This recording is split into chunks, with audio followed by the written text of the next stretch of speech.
Hello everyone, welcome back to This Day in Weather. If you're just joining this channel, this is where you can learn about weather events that occurred in the United States on the date the video is posted in years past.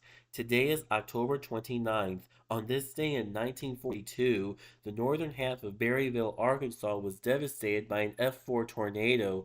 29 people lost their lives and at least 100 were injured. 137 buildings were destroyed, with some homes being completely swept away, and around 600 people were left homeless. On this day in 1948, Donora, Pennsylvania was in the middle of a multi-day historic smog event. The smog killed 20 people and caused respiratory problems for 6,000 of the 14,000 people living in Donora, a mill town 24 miles southeast of Pittsburgh. The smog started building up on the 27th. By the following day, the smog was causing coughing and other signs of respiratory distress for many people in the area. Many of the illnesses and deaths were initially attributed to asthma. The smog continued until it rained on the 31st, by which time 20 people had died and around 6,000 people had gotten sick. Another 50 people died of respiratory causes a month after the smog. Among the notable deaths was Lukasz Musial, the father of future Major League Baseball Hall of Famer and the 1948 National League MVP Stan Musial, who played for the St. Louis Cardinals from 1941 to 1963. On this day in 2012, Hurricane Sandy, also known as Superstorm Sandy, made landfall near Brigantine, New Jersey as an extratropical cyclone with 80-mile-per-hour winds, lower end Category 1 hurricane status. Sandy formed on October 22nd south of Kingston, Jamaica, and became a hurricane on the 24th and made landfall near Kingston with 85-mile-per-hour winds later that day. In Jamaica, winds knocked out power to 70% of residents, blew roofs off buildings, killed one person, and caused around $100 million in damage. The outer bands caused flooding in Haiti that killed 75 people, caused food shortages, and left around 200,000 homeless.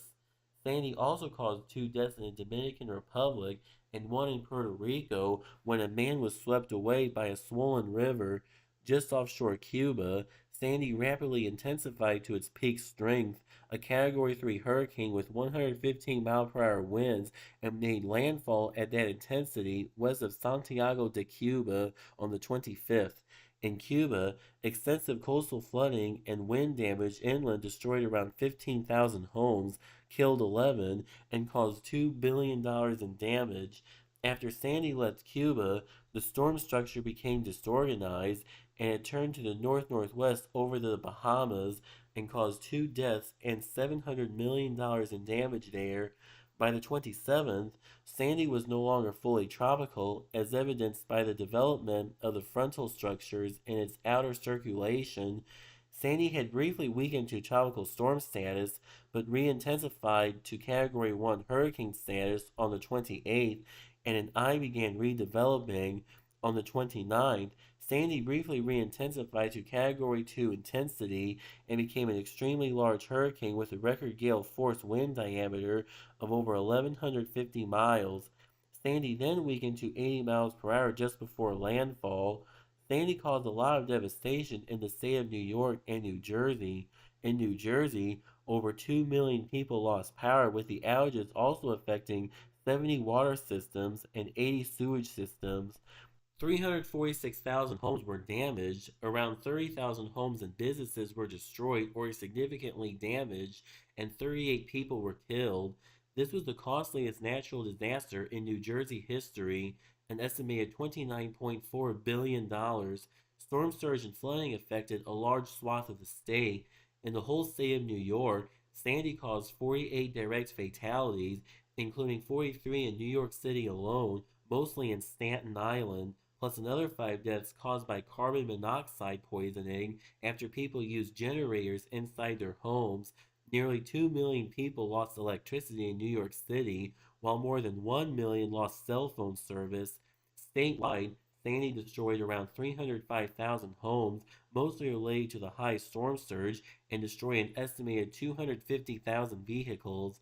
In New York City alone, Damages were estimated to be roughly $19 billion, with an estimated $32.8 billion for the whole state. In New York City alone, the floodwaters entered more than 443,000 homes and more than 23,400 businesses. The floodwaters affected around 75 people in poor health, while areas affected by the power outages affected another 54,000. Sandy's remnants drifted northward and then northeastward over Ontario before dissipating on November 2nd. Sandy caused a total of 254 fatalities and 68.7 billion 2012 United States dollars in damage. Just a dozen years later, in 2024 United States dollars, that equates to over $94.3 billion. That will close up this edition of This Sand Weather, but be sure to stay tuned in because whenever there's a new video, you will learn about weather events that occurred in the United States on the date the video was posted in years past. Please hit the thumbs up button to like this video. Please hit the subscribe button to be sure to never miss a new video. And if you're just joining this channel, please check out all the other videos that have been posted on this channel.